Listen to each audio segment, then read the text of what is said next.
Good morning children. कल हमने देखा था पब्लिक सेक्टर, जो कि हम कंटिन्यू कर रहे हैं chapter number 7, private sector, public sector and global enterprise. कल हमने देखा था पब्लिक सेक्टर। आज हम जो देखेंगे वो है हमारा प्राइवेट सेक्टर। पब्लिक सेक्टर क्या था? जो भी मैनेज या ओन जो गवर्नमेंट करती है उसको हम बोलते हैं पब्लिक सेक्टर। और प्राइवेट सेक्टर क्या होता है? Private sector is an oldest forms of economic. ये एक पुराना फॉर्म है जो इकोनॉमिक में हेल्प करता है। Business activity itself started through private sector. कोई भी बिजनेस एक्टिविटी थी जो खुद अपने से स्टार्ट हुई थी। Public sector came into existence due to certain limitation of private sector. Public sector क्या हुआ था, लेकिन प्राइवेटाइजेशन के कुछ लिमिटेशन की वजह से पब्लिक सेक्टर आया था, and also due to certain special requirement of time. Public sector private sector की वजह से ही आया था, कुछ वजह से। Time and circumstances bring changes in the private. और टाइम और कुछ ऐसा हुआ जिसके वजह से, कुछ टाइम या सर्कमस्टेंस की वजह से प्राइवेट सेक्टर्स में कुछ चेंजेस लाई गई। Government has accepted the positive approach. Government ने पॉजिटिव अप्रोच लिया था for the existence of private sectors and continue the step are being taken by the government. Government ने ना नहीं किया था, गवर्नमेंट बहुत खुशी पॉजिटिवली अप्रोच किया था उनके एग्जिस्ट होने के लिए, और साथ ही साथ कंटिन्यू स्टेप्स रखा ताकि कंटिन्यू वो चीज़ रह सके। तो now let's see the meaning of private sector. When a business is managed by an individual or a group of individual with an objective of earning the profit, जो भी business activity है जो manage होता है एक individual से या group of individual के विद द ऑब्जेक्टिव, जिसका मेन मकसद क्या होता है, प्रॉफिट अर्न करना, उसको हम बोलते हैं प्राइवेट सेक्टर। उसे हम क्या बोलते हैं children? Private sector. Okay children, or along with this private sector there we are having even the characteristics. Along with this private sectors we are having characteristics. If I talk to you regarding the characteristics of the private sector, first it is an oldest form. बहुत ही पुराना method था, सब business unit में ज़्यादा से ज़्यादा हुआ, और एग्जिस्टेंस बिजनेस खुद प्राइवेट सेक्टर इसीलिए स्टार्ट हुआ था। और आज भी बहुत से ऐसी प्राइवेट सेक्टर्स हैं जिनको इम्पॉर्टेंट आइडेंटिटी है, और इसके वजह से हमारी इकोनॉमिक कंडीशन भी आज अच्छी चल रही है। Big share of economic private sector occupy an important place. आज प्राइवेट सेक्टर इंडियन इकोनॉमिक में एक प्राइवेट प्लेस मिल रहा है, और इसीलिए it is difficult to imagine the economic without, और इसीलिए इकोनॉमिक को इमेजिन करना without private sector it is impossible.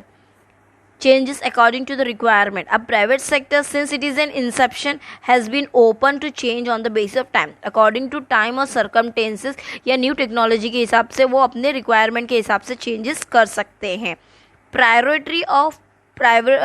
Priority to profit social responsibility.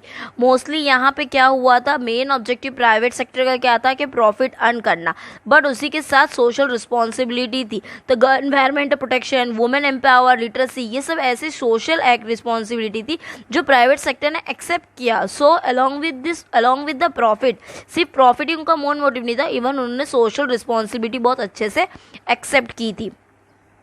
Existence of private sector in all the country. धीरे धीरे प्राइवेट सेक्टर क्या हो गया था, प्रिवेल्स इन वन फॉर्म और other in all the country of the world. दुनिया के हर कोने में धीरे धीरे अपना एक छाप छोड़ रही थी, मतलब एग्जिस्ट होती जा रही थी। Law governing this private sector में भी डिफरेंट इन डिफरेंट, अलग अलग कंट्री में अलग अलग लॉ बनाए गए थे। So the existence of private sector इस एक्सेप्ट हुआ सारे कंट्री में। उसके बाद आया इंक्लूशंस ऑफ मल्टी नेशनल कॉरपोरेशन। फिर अब कोई भी बिजनेस एक्टिविटी को अगर हमें आगे अंडरटेक करना है मोर देन एक कंट्री से ज़्यादा, एक कंट्री से दूसरी ज़्यादा कंट्री में अगर हमें उसको इंक्लूड करना है तो उसे हम क्या बोलते हैं, मल्टी नेशनल कॉरपोरेशन। और यही चीज़ हुआ, मल्टी नेशनल कंपनी क्या कर दी, मोर डोमिनेंस 19th सेंचुरी में ज़्यादा हुआ, और मैनी कंपनी स्टार्टेड प्रोड्यूसिंग, और उसी वजह से बहुत सारी कंपनी ने क्या किया, प्रोड्यूसिंग सेलिंग करने लगे एक कंट्री से दूसरी कंट्री की वजह से, जिसके वजह से लोगों का स्टैंडर्ड ऑफ लिविंग भी इम्प्रूव हुआ पूरे दुनिया में, सिर्फ अपनी ही कंट्री में नहीं या एक या दो कंट्री में नहीं, ओवरऑल सारे कंट्री में चेंजेस होने लगे। एम्प्लॉयमेंट जनरेशन, प्राइवेट सेक्टर ने क्या किया, ज़्यादा से ज़्यादा एम्प्लॉयमेंट अपॉर्चुनिटी रखी पीपल जो कि around the world, even today आज भी ज़्यादा एम्प्लॉयमेंट अपॉर्चुनिटी रखता है due to the expansion of economic activity. अब क्योंकि उनका इकोनॉमिक एक्टिविटी बहुत बड़ा था तो people get more employment opportunity leading to rise in people's income, और जिसके वजह से लोगों को एम्प्लॉयमेंट की अपॉर्चुनिटी भी मिली, उनकी इनकम भी बढ़ी, और उस वजह से लोगों का क्या चेंजेस होने लग गया, स्टैंडर्ड ऑफ लिविंग भी चेंज हुआ।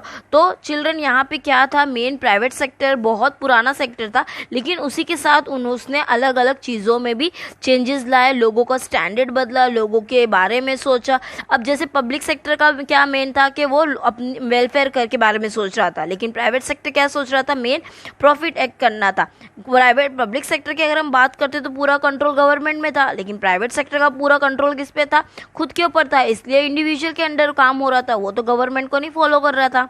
वहीं पे नेचर अगर मैं बात करती हूँ तो पूरा जैसे कि इंडिविजुअल ग्रुप में होता है, कोई भी कंट्रोल था प्राइवेट सेक्टर का, वो थ्रू वेरियस लॉ, अलग अलग लॉ के हिसाब से कंट्रोल होता था, जबकि पब्लिक सेक्टर में पूरा कंट्रोल किसके हाथ में था, गवर्नमेंट के हाथ में था। ओके चिल्ड्रन, तो दोनों में डिफरेंस यही था, बट दोनों का डिफरेंस अलग था। लेकिन प्राइवेट सेक्टर ने क्या सोचा, प्रॉफिट के बारे में, और पब्लिक सेक्टर ने क्या सोचा, वेलफेयर के बारे में। Okay children, now the next topic in which tomorrow we will going to see the global enterprise.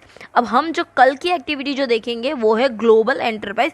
किस तरह से ग्लोबल एंटरप्राइज में या ग्लोबल या मल्टीनेशनल कंपनी में हमने एंट्री मारी इंडिया ने, और क्या क्या उन्होंने क्या क्या कैरेक्टरिस्टिक्स उसके बारे में रखा था। आई होप चिल्ड्रन आपको आज का सेक्शन क्लियरली समझ में आया होगा। Thank you.